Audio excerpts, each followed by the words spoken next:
The burden of Egypt.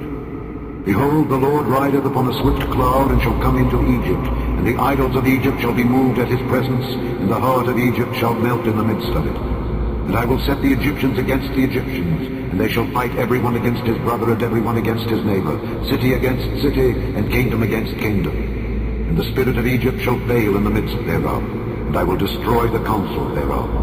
And they shall seek to the idols, and to the charmers, and to them that have familiar spirits, and to the wizards. And the Egyptians will I give over into the hand of a cruel lord, and a fierce king shall rule over them, saith the Lord of hosts.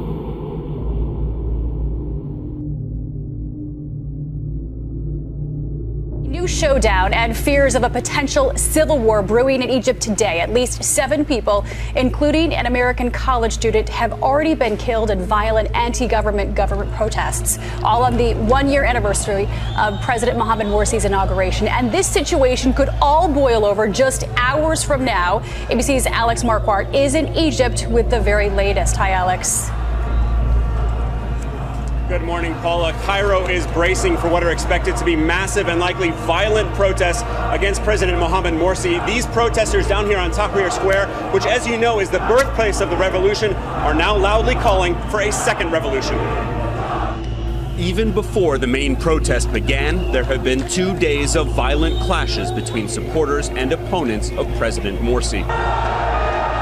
Many of those who fought side by side 2 years ago to oust the longtime dictator Hosni Mubarak are now fighting each other.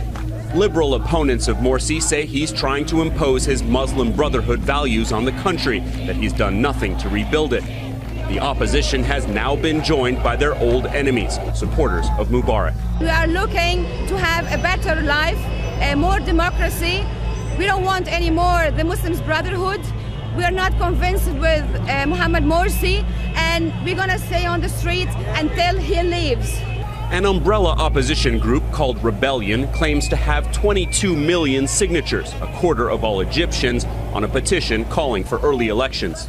They also accuse the United States of backing the Muslim Brotherhood, while the Brotherhood says the U.S. is siding with their opponents. Around 150 people have been wounded since this new wave of protests began on Friday, and 7 people killed. Among them was 21-year-old American student Andrew Proctor. He was caught in a violent protest on Friday where he was stabbed. Proctor's family said he was in Egypt this summer to learn Arabic and teach English to children, and eventually wanted to move to the Middle East. President Barack Obama says the U.S. isn't taking sides and has called for calm today. But in signs of the violence that could come, the U.S. Embassy has closed today. President Morsi has moved his family for safety. Many here are afraid that Egypt is on the cusp of civil war. And now back to our other top story on the Sunday morning, those historic protests that, as you can see, are right now ongoing in Egypt. There are new calls for President Mohamed Morsi to step down. This just 1 year since that country held its first free elections following the overthrow of former President Hosni Mubarak. Well, the demonstrations pit millions of Egyptians against their Islamic leader. Is this a people's revolution against Islamic rule? John Bolton is the former United States ambassador to the United Nations and Fox News contributor who joins us every Sunday at about this time. Good morning, Ambassador. Good morning, Eric. Glad to be with you. Why do they want Morsi to go? Well, there are a lot of reasons that the demonstrators have, and sometimes they're conflicting with each other, so that while the pictures on the surface look a lot like the demonstrations against Mubarak and Tahrir Square 2 years ago, I think it would be a mistake to assume that we're simply seeing a repeat. The fact is the Muslim Brotherhood government has not performed in a competent fashion, so you have a lot of people who actually long for a return to the stability of the Mubarak years. You do see some people who want a Western-style democracy. You see some people who are opponents of the Brotherhood because they don't think it's Islamicist enough. So I think there's a very real risk here that Morsi's supporters, who are also out demonstrating today, could come into physical conflict with these anti-Morsi demonstrators. We've already seen violence on both sides. This really could spin out of control. And what happens if, as you say, potentially could spin out of control?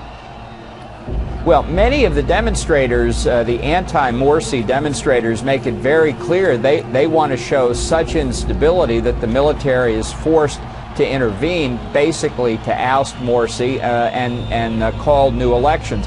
And that's why I think some people mistakenly view the demonstrators as representing the pro-democracy forces. But it's if you look at the actual results of the elections, while Morsi himself won only narrowly, Islamicist legislative candidates won, depending on how you count it, 2/3 or 3/4 of the votes for the parliament. So this turbulence in the streets is really very complicated and in that respect significantly different from the anti-Mubarak demonstrations that we first watched in Tahrir Square. And Morsi says he's not backing down. In fact, he just met the other night with more of his Islamist backers. They do have in the Islamist-inspired constitution some religious authority paragraphs and dictums, and he says, well, they may revise those. Will that be enough to quell this sense against him? I kind of doubt it, but I think where the anti-Morsi demonstrators are miscalculating is that Morsi has also done a significant amount of reshuffling of the Egyptian military. So if the military did come in, it would not necessarily be against Morsi, it could be against his opponents. And that could spell the end of this democratic experiment in Egypt. As many people predicted, that the Muslim Brotherhood believes in the saying, one person, one vote, one time. Yeah, that's different and quite a contrast to last time when the Egyptian army helped usher out Mubarak and ensure some type of stability. Yeah, that's why I think looking at these demonstrations, superficially, of course, they look a lot like the anti-Mubarak protest of 2 years ago. But I think politics in Egypt have gotten a lot more complicated. Nobody should underestimate the support that the Muslim Brotherhood has, notwithstanding that the Morsi government has done little or nothing, for example, to overcome Egypt's economic problems. The support for an Islamic government has been reflected, as I said, in the votes in the parliament. And these people are not going to see Morsi pushed out just by this sort of demonstration. So far, 7 people have been killed. And Ambassador, we have the heartbreaking case of the junior from Kenyon College in Ohio, Andrew Proctor. He was 21 years old. He was there to teach young Egyptians English. His family said he cared profoundly, was there for peace and understanding. And so heartbreakingly, he gets stabbed to death by a protester.